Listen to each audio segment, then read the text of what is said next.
का हवाला देते हुए प्रदेश सरकार ने राजस्थान के 429 सरकारी स्कूलों को मर्ज कर दिया है, जिसके बाद सत्ता पक्ष विपक्ष के निशाने पर आ गया है।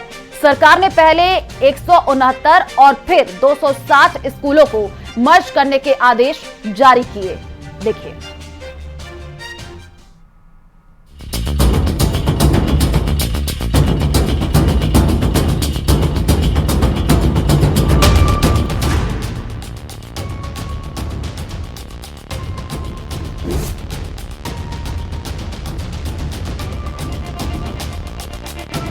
एक बिल्डिंग में चल रही थी।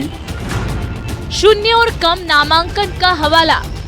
कुछ विद्यालय में तो शून्य नामांकन है, कुछ विद्यालय ऐसे हैं जो एक ही परिसर में 2-3 विद्यालय चल रहे हैं, कुछ विद्यालय की दूरी बहुत कम है। विपक्ष के निशाने पर प्रदेश सरकार। इनकी मंशा आम जनता के प्रति सही नहीं है। इनका एक एजेंडा है कि गरीब गरीब ही रहे, वो कभी मुख्य धारा के अंदर नहीं आ पाए। प्रदेश की बीजेपी सरकार ने एक के बाद एक 2 अलग अलग आदेशों के जरिए प्रदेश के अलग अलग हिस्सों के 429 स्कूलों को मर्ज कर दिया है। राज्य सरकार ने इसके पीछे शून्य या फिर कम नामांकन का हवाला दिया है। इसके अलावा बेहद पास 2 स्कूलों के संचालन को भी वजह माना है।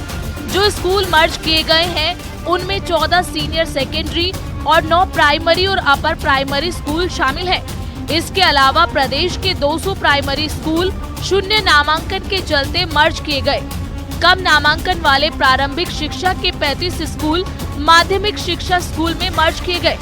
शून्य नामांकन वाले 169 प्राथमिक उच्च प्राथमिक स्कूलों का समन्वय किया गया। कुछ विद्यालय में तो शून्य नामांकन है, कुछ में बहुत कम नामांकन है, कुछ विद्यालय ऐसे हैं जो एक ही परिसर में 2-3 विद्यालय चल रहे हैं, कुछ विद्यालय की दूरी बहुत कम है, या कुछ 2 विद्यालय दोनों में बच्चे भी पर्याप्त हैं लेकिन 2 हैं जिसकी ज़रूरत नहीं है। हमने उनको एक कर दिया नज़दीक है, तो इसलिए इस प्रकार से हमने उसको संतुलन बनाने की कोशिश की ताकि बच्चों को भी दिक्कत ना हो। कम स्थान में विद्यालय चला जाए। 2 विद्यालयों की जगह एक विद्यालय होने से शिक्षकों की भी जो कमी है वो पूरी होगी। गौरतलब है कि भजनलाल सरकार ने पिछले दिनों मंत्रियों की एक कमेटी बनाकर अंग्रेजी माध्यम के महात्मा गांधी स्कूलों की समीक्षा शुरू की थी। इन मंत्रियों की कमेटी ने अब तक कोई सिफारिश नहीं की है। ऐसे में राज्य भर में एक भी अंग्रेजी मीडियम स्कूल बंद नहीं हुआ है, जबकि हिंदी मीडियम के 429 स्कूल मर्ज हो चुके हैं। गत कांग्रेस सरकार के अंदर बड़े ही अनियोजित तरीके से सरकारी स्कूलों को रेवड़ी के जैसे बांटने का काम किया। ऐसी कुछ स्कूलों को अभी वर्तमान भजनलाल सरकार ने स्क्रूटनी करके उनको बंद करने का काम किया है। ये अभी जो बंद की गई वो तमाम स्कूलें वो हैं जिनके अंदर 0 नामांकन था, जिनमें 2 स्कूलें एक बिल्डिंग में चल रही थी, अथवा ऐसी भी स्कूलें जिनमें 2 स्कूलों में दूरी 100 मीटर से कम थी, उनको बंद करने का काम किया। तो मुझे लगता है कि इससे जो गैर जरूरी स्कूलें थी वो बंद तो होंगी, परंतु जो स्कूल हैं उनमें शिक्षा का स्तर बढ़ेगा, उनमें इंफ्रास्ट्रक्चर बढ़ेगा। स्कूलों को मर्ज करने के फैसले पर राज्य सरकार विपक्ष के निशाने पर आ गई है। नेता प्रतिपक्ष टीकाराम जूली का आरोप है कि एजेंडे के तहत स्कूल मर्ज किए गए हैं। कई विद्यालय तो ऐसे हैं जहाँ 300 बच्चियां हैं, उन विद्यालयों को भी ये लोग बंद करना चाहते हैं। तो ये इनकी मंशा आम जनता के प्रति सही नहीं है। इनका एक एजेंडा है कि गरीब गरीब ही रहे, वो कभी मुख्य धारा के अंदर नहीं आ पाए।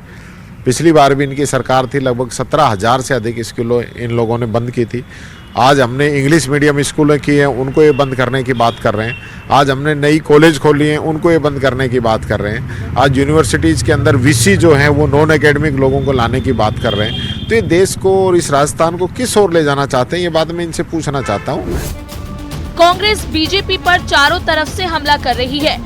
स्कूलों को बंद करने के फैसले पर कांग्रेस प्रदेश अध्यक्ष गोविंद सिंह डोटासरा ने सोशल मीडिया में पोस्ट किया और कहा कि बीजेपी हमेशा स्कूल बंद करने का काम करती है। कांग्रेस ने अपने कार्यकाल में एक भी स्कूल बंद नहीं किया और बीजेपी ने 1 साल में ही 450 स्कूल बंद कर दिए। कांग्रेस ने राज्य सरकार को स्कूलों में नामांकन बढ़ने और घटने के आंकड़े सार्वजनिक करने की चुनौती दी है। स्कूलों को मर्ज करने के मामले में सियासत तेज हो गई है। बीजेपी कम नामांकन का हवाला दे रही है तो कांग्रेस एजेंडे के तहत स्कूलें बंद करने का आरोप लगा रही है। जल्द ही विधानसभा सत्र शुरू होने वाला है और इस सत्र के दौरान ये मुद्दा और गरमाने के आसार हैं। कैमरा पर्सन शेर सिंह के साथ सौरभ गृहस्थी, न्यूज़ 18 राजस्थान, जयपुर। केंद्रीय